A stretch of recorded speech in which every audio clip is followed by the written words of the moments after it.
നമുക്ക് സുന്നത്തായ കർമ്മങ്ങൾ നിർവഹിക്കാലോ, ദിക്റുകൾ ധാരാളം ചൊല്ലാലോ, അല്ലാതെ പതിവാക്കാലോ, കിടക്കുന്നതിന് മുമ്പ് ചൊല്ലാൻ പറഞ്ഞ ദിക്റുകളൊന്ന് ചൊല്ലാലോ, ആയത്തുൽ കുർസി നമുക്ക് ഓതാലോ, ആമന റസൂൽ ഓതാലോ, സൂറത്ത് യാസീനും സൂറത്ത് ദുഹാനും സൂറത്തുൽ വാഖിയും സൂറത്ത് തബാറകയും ഇതൊക്കെ നമുക്ക് പരിശുദ്ധ ഖുർആനിലുള്ള തിരുവചനങ്ങളല്ലയോ?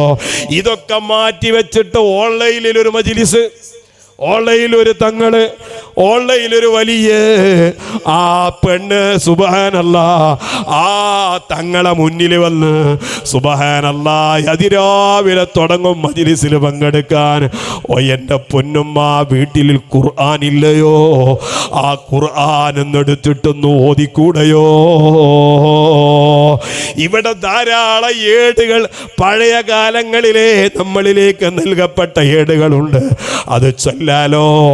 എന്നിട്ട് ഏതെങ്കിലും ഒരു തങ്ങളുടെയോ ഏതെങ്കിലും ഒരു മുസ്ലിയാരുടെയോ മജ്ലിസും കാത്തിരുന്ന സമയം കളയണ്ട.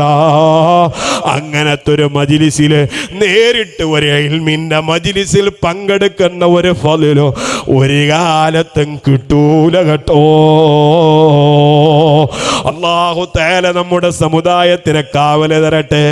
സ്വന്തം ഭർത്താവിന് ഒരു ഗ്ലാസ് വെള്ളം ഉണ്ടാക്കി കൊടുക്കാൻ, ചൂടാക്കി കൊടുക്കാൻ, ഒരു ഗ്ലാസ് ചായ ഉണ്ടാക്കി കൊടുക്കാൻ സുബ്ഹാനല്ലാഹ് ഓങ്ങളെ ഗ്ലാസിന്റെ പേരിൽ ആ പെണ്ണിന് സാധിക്കൂലെങ്കിൽ നന്ദി കെട്ട പെണ്ണായിട്ട് മാറോ.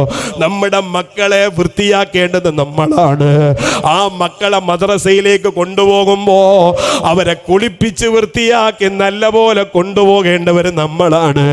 അതിനൊന്നും സമയം കാണാതെ തങ്ങളെ മജ്ലിസ് രാവിലെ തുടങ്ങും, ഉച്ചയായ വേറെ ഒരു മജ്ലിസ് തുടങ്ങും, മഗ്രിബായ സുബ്ഹാനല്ലാഹ് കൊല്ലങ്ങളോളായിട്ട് ഒരു മജ്ലിസ് ഉണ്ടായി പങ്കെടുക്കണോ? മക്കളെ നോക്കാൻ നമുക്ക് സമയമില്ല, മക്കളെ ശ്രദ്ധിക്കാൻ നമുക്ക് സമയമില്ല, ഭർത്താവിനെ സ്നേഹിക്കാൻ നമുക്ക് സമയമില്ല. ഇങ്ങനെ നമ്മൾ അധപ്പതിച്ചു പോകാൻ പാടില്ല. പഴയ കാലത്ത് നമ്മളിലേക്ക് നൽകപ്പെട്ട മുസ്തഖീമായ വഴിയിൽ ഉറച്ചു നിൽക്കാൻ നമുക്ക് അല്ലാഹു തൗഫീഖ് തരട്ടെ.